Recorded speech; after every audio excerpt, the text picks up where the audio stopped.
A different setup here on Off the Record. I have Sam Rapoport from the NFL League office joining me today. She oversees the diversity, equity, and inclusion within the NFL. And I know that position is just widespread across the league now. We have Lindsay Verstegen over here with the Detroit Lions who does an awesome job. So, Sam, I know you have been with the NFL now for a couple decades, which is crazy to think.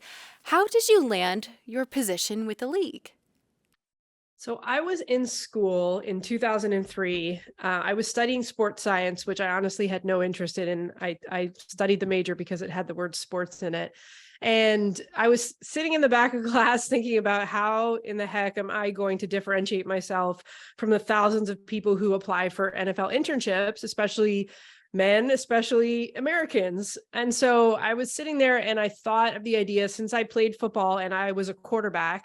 I sent a picture of myself in my full tackle football uniform, and I sent my resume with an actual football. And on the football, I wrote, what other quarterback could accurately deliver a pass 386 miles, which was the distance between my school and the NFL headquarters. And, it's super gimmicky, but for me, it was I knew I needed to do something to stand out and something not to give the same old resume in. And, not that I don't really recommend that nowadays, but I do recommend doing things that differentiate yourself, because resumes look all the same at some point. And so you have to do something to show how badly you want it. And I really wanted to work at the NFL. First question is, how much was the shipping on that resume? It's a good question. As a college kid, man, I remember bringing that to, I don't remember, UPS or whatever it was. And it's probably like $25 at the time or something, but that's like a week's beer money. Oh, 1,000,000%. And then, gosh, my second question is, you sent a picture of in full tackle uniform. How old were you when you stopped playing football? I had to retire pretty early because I started my job at the NFL and the hours were pretty Okay. demanding. So I think I was about 23 when I had to retire, which sucks because that's your prime, right? I definitely went out in my prime, which I still remember thinking I should have just given it a few more years, but I just didn't have the hours in the day. And so I had 2 amazing years playing women's tackle football for Montreal, where I lived. And now I like watching and supporting. Oh my gosh. And just the fact that they have those opportunities there. I know they have semi-pro leagues here in Detroit. So from your vantage point, how massive was the NFL to a Canadian like yourself living there? I was out of body at all times during my first internship, that's for sure. And I grew up a Cowboys fan, so I remember my first week of my internship, I was alone in the hallways at 280 Park Avenue, which was the old league office. And I was walking this way, and just Emmett Smith alone just walks right by me and kind of nods and smiles. And I remember calling my father at the time and saying, like, what the hell is going on? Right? Like, it was mind blowing. I was still young. I was 21 years old at the time. And for me, that was just, another indication of where I belong. And, those moments are still, I'm not jaded. Those moments are still super cool for me. I was at Super Bowl in the elevator with Troy Aikman, and I don't know him professionally, but I just saw him in the elevator, and I went back to 14-year-old me, watching him play and rewinding his VHS tapes and analyzing his footwork. And so I feel so lucky to work in a league where you get those types of opportunities. What started the love for football? Who inspired it? Playing it. So, Okay. my father was a big football fan, but he had 2 daughters and he never really thought to influence us to like football, because he didn't even know that there was girls football when we were young. So I started playing it. I started getting good at it in my eyes. And it was something that built my confidence as a young kid. And I got so good at it in my eyes that I wanted to watch people who were amazing at it. And so I started watching the NFL, and I started, analyzing quarterbacks. I really loved watching the league for quarterbacks.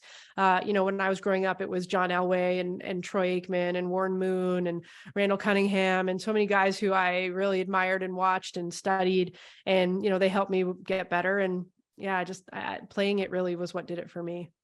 And what was the first internship you held with the NFL? I mean, I was so not qualified for it. It was for like creative marketing. I had no background in that whatsoever, but I walked in there and I told my first boss's name was Karen, and I told her that I was going to be the best creative marketing intern she's ever had, even though I was like, I know nothing about this.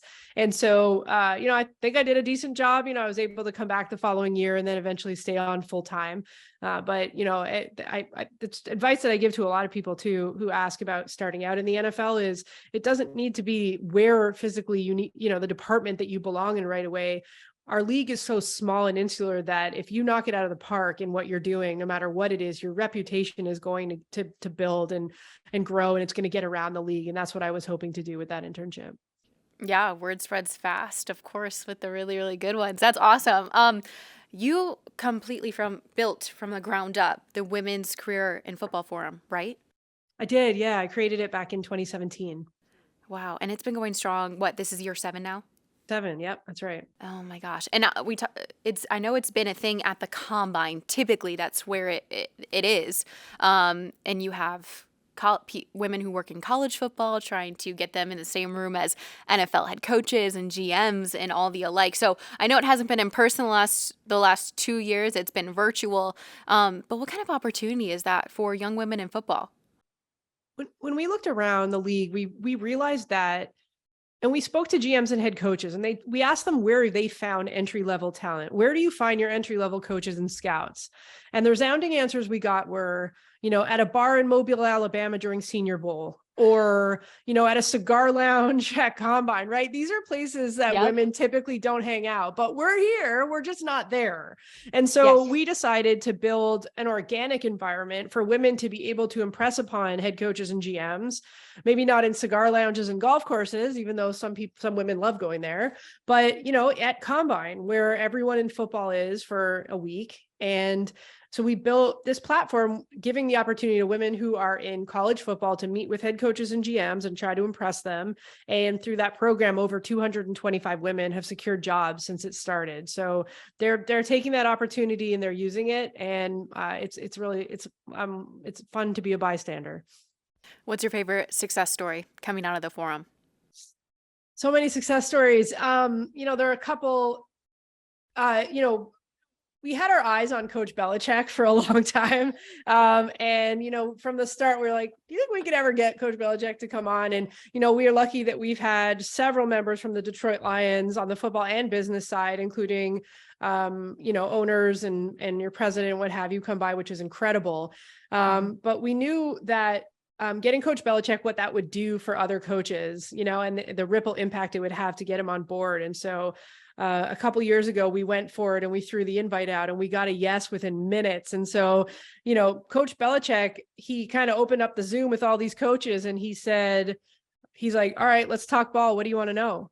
And so they were just, shooting the breeze, going back and forth. Coach Vrabel was on there as well. And at the end of that Zoom, Coach Belichick handed his personal email address out to all of the coaches and said, if you want more development, reach out to me. And so, it's moments like that where you realize the type of impact you can have, because Coach Belichick being involved now, like every head coach in the NFL is going to say yes.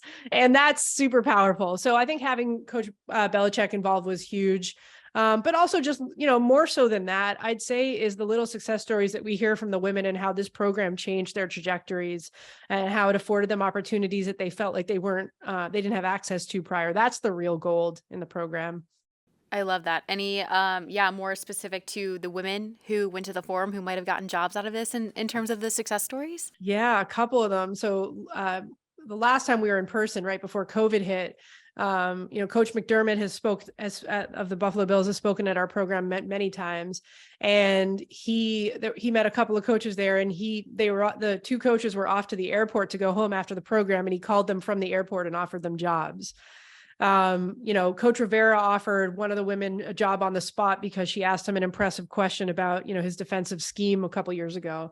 And now really head coaches and GMs are kind of fighting over talent at the forum because they know that, this is vetted talent, they have experience in college football. So, they're not totally green. They have some experience, and, that just shows the progress and the development that we've seen year after year. If women want to go to this forum, how do they do it? Who do they contact? So we don't have an application process for it because we don't have the bandwidth to manage it. We tried that one year, and I'd love to see how many women applied for it. But to sort through that many to vet was kind of impossible. So we go through our relationships with the colleges, an organization called Women Leaders in College Sports. And throughout the year, we have a list going for every women's forum of potential talent to look through. And what we look for really is what the GMs and head coaches tell us that they look for. And so, it's that drive, it's having in mind what you want to do. It's having a professional, a professional presence online is a very important component to it. And, just demonstrating how bad you want it is a big component to it. The last time I checked, there were 12 female coaches in the league this year alone. I believe we account for one of them. Jill Costanza oversees our science, performance science for all the players. She's always walking around with her iPad, and she's unreal at what she does. So, along with the forum, how can more women get into those coaching roles, do you think? Yeah. So the challenge we have with women in coaching, and I'll talk about like pure coaching, like, positional coaching and on the field, is there aren't that many women that do it. And so we have a challenge to find women every year that have the experience that are ready for that, entry level NFL opportunity. But this program isn't only about NFL jobs. It's also about college jobs. And we're super proud of the women who got college football opportunities through the program as well. A good example of that is Dartmouth with Coach Buddy Tevens. He's kind of starting a female coaching tree up there. And what he's hired a female coach every year. And I think almost every one of them have landed a job in the NFL after coaching at Dartmouth. So this isn't just about, let's count how many women are in the NFL. This is about growing the entire pool of girls and women that can get involved in this sport in areas in which they're passionate about. That's amazing. And I feel like, yeah, if Dartmouth is putting women into these awesome positions, I'm sure the head coach is teaching them how to lead and everything. So I know from our standpoint over at the Detroit Lions, they're going to have some more initiatives and teaching women how to be amazing leaders. So from your standpoint, just looking at it from a team level, I know you're in the league office, but from a team level, how can organizations just create spaces where they are teaching women how to be really, really great leaders, in your opinion? I love the question, Danny. And my answer is don't focus all your effort on just improving the women. Okay. And so in order to allow women to truly succeed, you also need to change men. And everyone needs to improve and get better. But while women need development work, men need development work. And so I think that what we need to work on as a league is ensuring that our cultures are being created so women can be successful. And so we're not trying to mold into a dude's culture and trying to be like a guy's guy or a guy's girl or whatever it's called, and be able to be who we are, our true selves, be women, if that's how you identify in these roles. And so I think the true work is everyone needs to develop, women need to develop, men to develop. But I think the greatest men in this league, and I can think of so many, are the ones that constantly ask women at their clubs how they can be better from a culture standpoint and make those changes.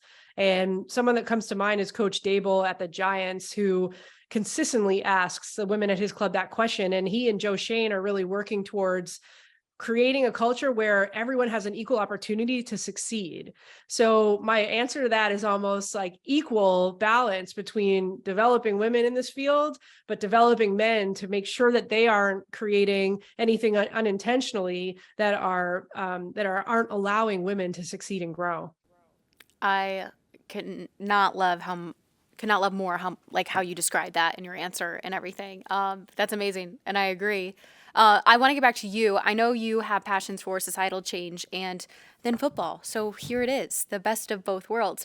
But what is the most difficult thing about those two intersecting each other that you might have come across in your 7 years of overseeing diversity, equity, and inclusion? For me, the platform that we have, that is the NFL. I mean, the NFL is global, right? We have hundreds of millions of fans in this world.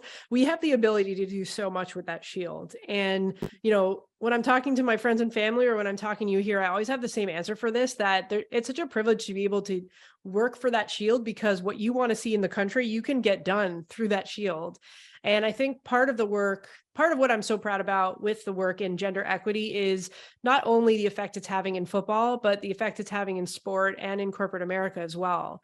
And, corporations are asking us, how we've done this and how they can apply these tactics to what they're doing. And we share our secret sauce because there's no intellectual property there. We want to see this everywhere. And so I feel fortunate that, number one, I work in a league that allows you to do work like this. And if you have ideas, let you flourish within them. But then also really the societal implications it can have beyond football. And that really is the part of my job I'm the most passionate about. Oh my gosh. Yeah. No, that's incredible. I mean, when did you know that societal change and football were the route you were going to take? I think when I moved to this country, I certainly understood the power of the NFL, but I think what moves me so much about football too is kind of how like it's the fabric of this country, right? It brings people together. I heard so many times like it's the only thing I have to talk about with my uncle or my aunt or whatever it is. You know what I mean? It really brings everyone together. And so when I looked at that, I thought, if it's in everyone's house, right? And Super Bowl certainly is. If it's in everyone's home, if everyone's talking about that on Sunday and Monday, there's opportunity there. And with this reach that we have, Billie Jean King says, pressure is a privilege. And I think with this privilege that we have with the league, it's incumbent on all of us to use our platforms to create change. And that's what all of us are trying to do. Who is maybe your mentor through, I don't know if it's most of your time with the NFL or even back to college? Was there someone that you looked to that really helped you navigate the space?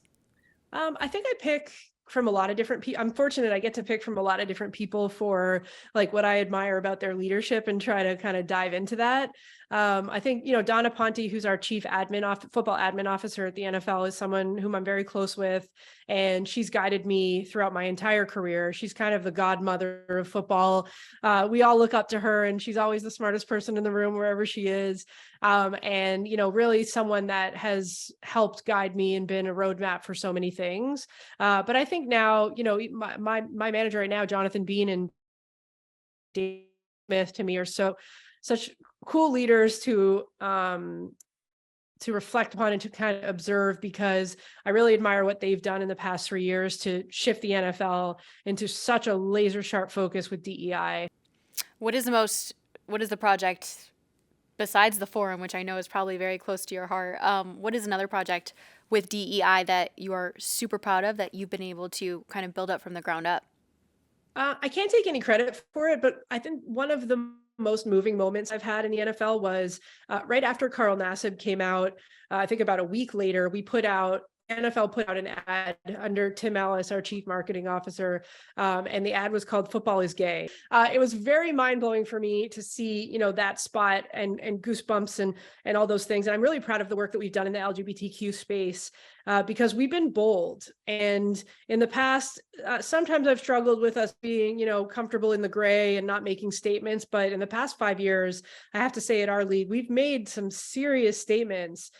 Putting a flag in the ground saying this is who we are, and if you don't like it, tough. And I think when Football is Gay came out, I needed a minute, and I'm super proud of us and what that did for our fan base and how many fans, who identify within that community, within my community, have come out and said, I now feel comfortable going to games because before I felt like it wasn't for me. So things like that, it's what keeps me going.